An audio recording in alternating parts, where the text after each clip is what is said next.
찬양대의 귀한 찬양에 감사드립니다. 연말 연시 분주하시고 바쁘고 그리고 각자 삶의 자리 가운데서 여러 가지 계획들이 많으실 터인데 나라가 참 혼란스럽습니다. 나라를 위해서 기도해 주시는 우리 성도님들 되시기를 부탁드리겠습니다. 아마 다 경험이 있으리라고 생각이 들어집니다. 누군가를 존경하고 누군가를 귀하게 여기기 때문에 그분을 위하여 저희들이 정성스럽게 식사 대접을 할 때가 있습니다. 식사 대접을 하게 될 때는 고려사항이 참 많습니다. 그저 친한 사이에서 밥 한번 먹자 이렇게 말하고 밥을 먹는 것은 어렵지 않지만 존경하고 귀하게 여기는 분을 내가 식사 대접하겠다 이렇게 마음을 먹는 순간 참 고려할 것이 많이 있습니다. 아마 먼저 고려하는 것이 그분이 무엇을 좋아하실까 아마 그거일 겁니다. 한식을 좋아하실지 일식을 좋아하실지 중식을 좋아할지 양식을 좋아할지 어떤 것을 맛있게 드실까 아마 제일 궁금해 할 겁니다. 물어볼 수도 없고 어떻게 알아볼 수 없을까 해서 주변한테 많이 물어봅니다. 그분 어떤 음식 좋아하냐고. 대답을 해주면 고마운데 대답을 해주시지 않으면 또 고민거리가 시작이 됩니다. 어찌되었던 취향, 어떤 음식을 좋아하는지 먼저 고려하게 됩니다. 그리고 그것이 끝나게 되면 그 다음은 장소를 고민하기 시작합니다. 아무 곳에서나 대접할 수 없기 때문에 가능하면 좋은 곳, 가능하면 한번 방문했지만 기억에 남는 곳, 그곳을 고민하기 시작을 합니다. 음식의 재료는 어떤 재료로 만드는지, 음식을 만드는 그 솜씨는 어떤지, 그리고 음식점의 분위기는 어떠한지, 그리고 나와서 음식을 이렇게 나르거나 도와주는 사람들의 그 태도는 어떤지 여러 가지를 다 고려하게 됩니다. 그리고 결론을 내게 됩니다. 이 음식점에 가야겠다. 그러면 대접하는 나에게도 대접을 받는 누군가에게도 기쁨이 넘치는 시간이 될 거다. 그렇게 생각하게 됩니다. 그리고 기쁜 마음으로 귀한 분을 모시고 식사 대접을 하기 시작합니다. 그런데 그 자리에서 맛있는 음식 그리고 비싼 음식이 식판에 담겨져 나온다고 한번 상상해 보시면 어떨까요?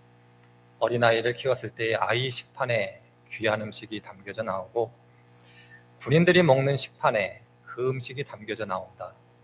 이렇게 생각해 보면 뭔가 맞지 않는다. 이렇게 생각을 하실 겁니다. 음식이 어디에 담겨져 나올 것인가를 저희들이 예상하지 못했던 거지요. 귀한 곳이니 귀한 음식이니 이쁘고 아름다운 그릇에 담겨져 나올 것이라 생각을 했지 식판에 담겨져 나올 거라고 그 누구도 상상하지는 못했을 겁니다. 저는 써본 적은 없습니다만은 은행에 가면 금고를 빌려준다고 합니다. 대여 금고라고 합니다. 한 개인에게 있어서 혹은 한 단체에게 있어서 중요한 것을 보관하기 위해서 금고를 빌린다고 합니다. 그리고 그 금고에 담겨져 있는 것은 예상하는 것처럼 누군가에게 혹은 어떤 단체에게 소중한 것을 보관하게 됩니다. 표현은 좀 그렇습니다만 쓰레기를 보관하려고 금고를 빌리지는 않을 겁니다. 제가 지금까지 말씀드린 것은 어린아이도 상식적으로 다 알고 있는 내용입니다. 중요하고 좋은 것은 아름답고 이쁜 그릇에 담지 함부로 보잘것없는 곳에 담지 않는다. 그것은 어린아이도 다 알고 있는 상식적인 수준입니다. 그런데 오늘 성경 말씀을 읽어보니 어린아이도 알고 있는 상식과 다른 이야기를 하고 있습니다. 보물이 있는데 그 보물을 질그릇에 담고 있다. 그렇게 이야기하고 있습니다. 질그릇은 여러분들이 알고 계시는 것처럼 흙으로 만들었습니다. 동일하게 흙으로 만들었지만 백자나 청자처럼 정성스럽게 만든 것이 아닙니다. 무엇인가를 담는 용도로 만들었기 때문에 쉽고 빠르게 만든 것이고, 모양은 그저 담는 거에 충실하면 만족할 수 있는, 그래서 이쁘지도 않고 멋있어 보이지도 않습니다. 그리고 빠르게 만들었기 때문에 쉽게 깨어지게 되는 것이 질그릇이기도 합니다.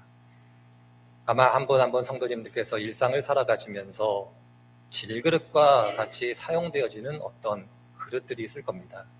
중요하지 않은 것을 담고 그저 그렇게 사용하다가 깨지면 쉽게 버릴 수 있는 마음으로 사용하는 그릇, 바로 그것이 질그릇과 같습니다.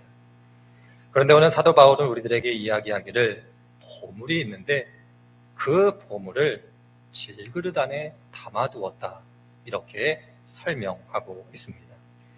바울이 얘기하는 보물은 6절에 나오는 예수 그리스도의 얼굴에 있는 하나님의 영광을 아는 지식, 곧 복음이다, 이렇게 이해할 수 있습니다.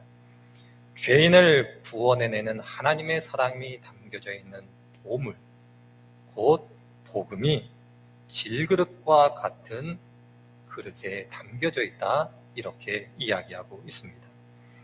하나님을 모르는 사람들이야 복음을 하찮게 여길 겁니다. 그러나 저희들은 복음보다 더 귀한 것이 없다라는 것을 잘 알고 있습니다. 하나님이 귀하듯이, 예수님이 귀하듯이, 성령님이 귀하듯이 하나님께서 인간을 구원해내시기 위하여 어떤 일을 행하셨는가에 대한 그 지식, 그 내용, 그 복음이 얼마나 소중하고 값진 것을 우리들은 잘 알고 있습니다. 그런데 그것을 질그릇 안에 담아 두었다, 그렇게 이야기하고 있습니다.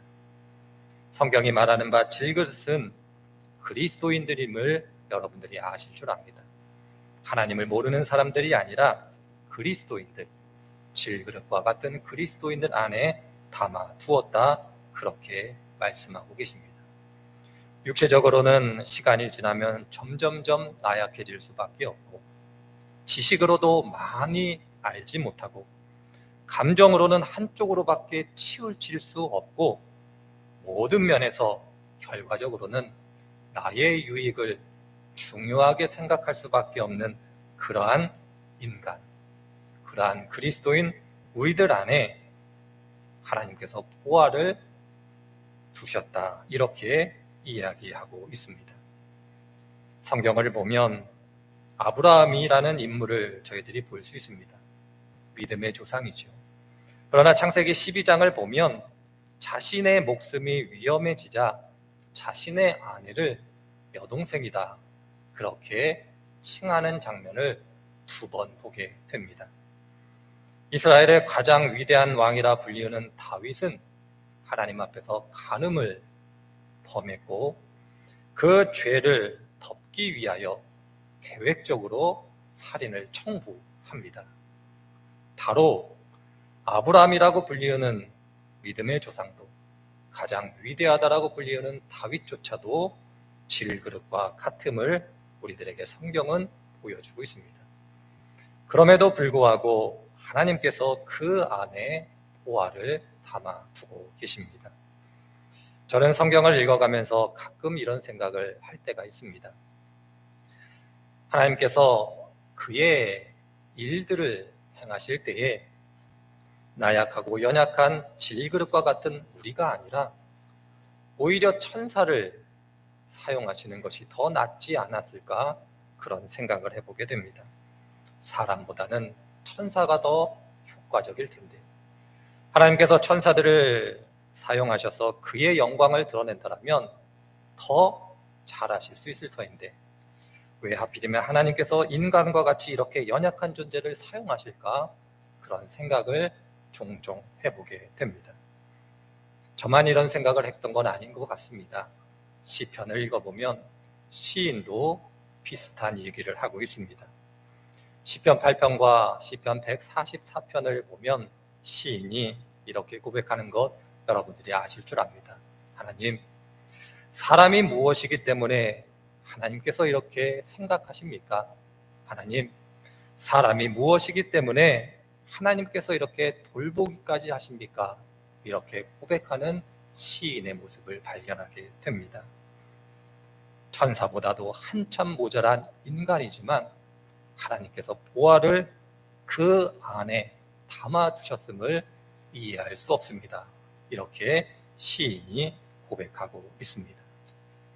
이러한 고백을 하는 저희들에게 오늘 성경 말씀은 그 이유를 가르쳐주고 있습니다. 결론적으로만 말씀드리자면 하찮은 질그릇이지만 하나님께서 귀하게 여기신다라는 것을 보여주기 위하여 그 안에 보화를 담아두셨다, 그렇게 이야기하고 있습니다. 그 모습을 오늘 읽은 8절과 9절에서 네 가지 어떤 모습을 통해서 하나님께서 우리들에게 보여주고 있습니다. 무엇 하여도 무엇 하지 않을 것이다. 이렇게 요약해 볼 수 있는 네 가지 모습을 우리들에게 보여주고 있습니다. 사박으로 우겨쌈을 당하도 쌓이지 않을 것이다. 사자굴의 다니엘처럼 풀무불 속에 내 세 친구들처럼 모든 길이 다 막혀 이제 죽음밖에 보이지 않을 때 하나님께서 길을 내시고 살리시는 그 은혜가 있을 것이다, 그렇게 이야기합니다. 답답한 일을 당하여도 낙심하지 않을 것이다, 이렇게 또한 말씀하고 계십니다.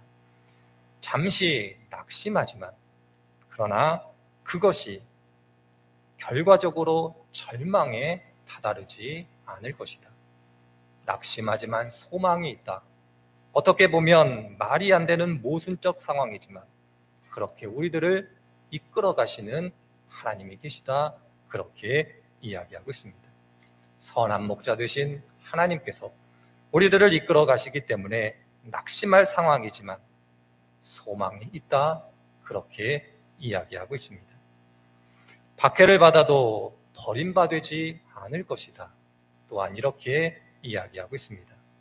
모든 사람이 나를 버려도 하나님은 버리시지 않을 거다, 그렇게 말씀하고 계십니다. 성경에 나와 있는 표현대로 얘기하자면 심지어 부모조차 나를 버려도 하나님은 나를 버리지 않을 것이다, 그렇게 이야기하고 있습니다. 내가 수월의 자리, 아무것도 소망할 수 없는 그 자리에 앉아있다 할지라도 하나님께서 나를 버리시지 않을 것이다, 그렇게 성경이 가르쳐주고 있습니다. 마지막 순간까지 모든 사람이 나를 다 버려도 하나님은 나와 함께 계시다, 그렇게 이야기하고 계십니다. 거꾸로 들임을 당하여도 망하지 않을 것이다, 그렇게 또한 이야기하고 있습니다.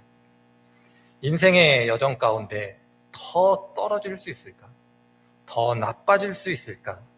그렇게 생각되어지는 인생의 가장 낮은 자리에 있다 할지라도 하나님은 우리들을 망가뜨리지 않고 다시 일어날 수 있도록 손을 내미시는 분이 하나님이시고 또 다른 기회를 우리들에게 주실 것이다, 그렇게 이야기하고 있습니다.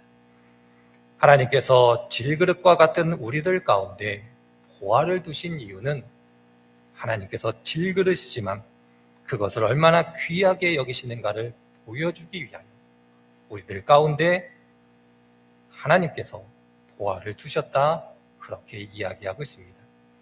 오늘 바울의 표현대로 얘기하자면 형통함은 나의 능력에 있는 것이 아니라 하나님께 있습니다.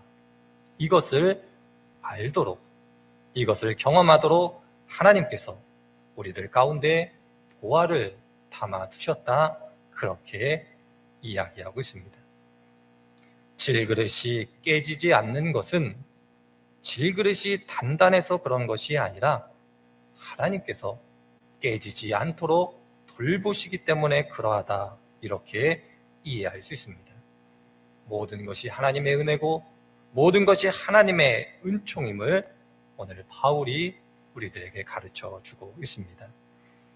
저는 여러분들이 이 하나님의 은혜를 매 순간순간마다 경험하시기를 바라고 이 은혜 가운데 하나님께 감사하실 수 있는 분들이 되시기를 바랍니다.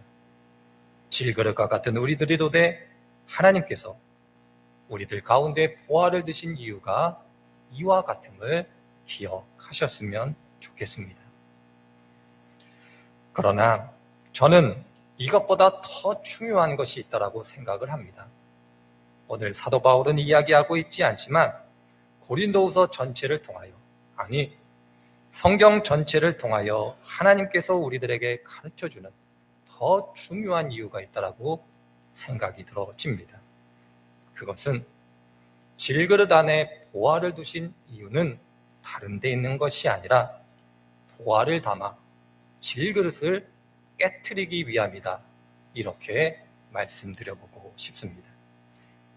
깨트리는 것이 목적, 그것을 위하여 우리들 가운데 보화를 두셨다. 그렇게 말씀드려보고 싶습니다. 질그릇이 깨지지 않도록 보호하기 위하여 보화를 담아두시지만 그것보다 더 중요한 것은 질그릇을 깨트리기 위하여 하나님께서 보화를 담아두셨다. 그렇게 말씀드려보고 싶습니다. 우리들은 질그릇입니다. 그래서 조그만한 충격이 오면 금이 가고 깨어져 갑니다. 그러나 우리 가운데 보화가 있기 때문에 그 보화를 지키기 위하여 질그릇이지만 노력합니다. 그렇지만 계속되어지는 충격이 주어지면 끝내 질그릇은 깨지고 맙니다. 비참한 현실이고 고통스러운 현실이고 이로 말할 수 없는 슬픔과 절망을 경험하게 됩니다. 질그릇이 깨져 산산조각 난 잔해가 되어져 가는 것, 바로 그것이 하나님께서 보화를 담아두신 목적이다. 그렇게 이해해 볼 수 있을 겁니다. 그 과정 속에서 질그릇된 우리가 나는 깨어지지만 내 안에 담겨진 보화는 흠이 나지 않도록 최선을 다해 노력하는 그 모습 속에서 보화가 나타난다. 그렇게 이야기해 볼 수 있을 겁니다. 예수님께서 일평생 공생의 사역을 마치신 다음 마지막으로 십자가상에 달려 돌아가시게 됩니다. 많은 사람들이 예수님이 십자가에 달리는 것을 구경하러 오게 됩니다. 그리고 복음서는 예수님께서 십자가상에서 무슨 일을 하셨는가를, 어떤 일을 하셨는가를 우리들에게 가르쳐주고 있습니다. 그 과정 가운데 예수님께서 십자가상에서 죄인들을 용서하시고 하나님께 사람들을 부탁하시고 그의 어머니, 그의 제자들을 부탁하시는 모든 과정을 본 백부장의 고백이 성경에 기록되어져 있습니다. 그 백부장은 예수님께서 십자가에 달리셔 죽으시는 과정을 목격한 다음 이렇게 고백하고 있습니다. 이 사람은 정녕 의인이었다. 이 사람은 정녕 하나님의 아들이었다. 이렇게 백부장이 고백하고 있습니다.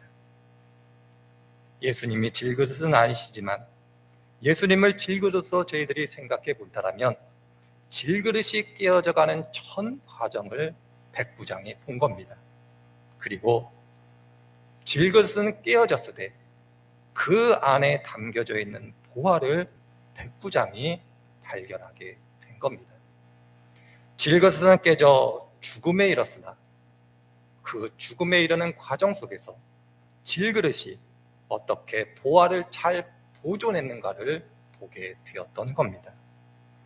그래서 예수님이 비유로 말씀하신 것처럼 밭에 감추인 보화를 발견한 누군가가 자신의 소유를 다 팔아 그 밭을 산 것처럼 값진 진주를 발견한 사람이 그 진주를 구하기 위해서 자신의 모든 것을 다 팔아 그 진주를 구한 것처럼 질그릇은 깨어졌지만 그 안에서 보화를 발견한 그 누군가가 다시금 그 보화를 소중하게 간직하게 되었다.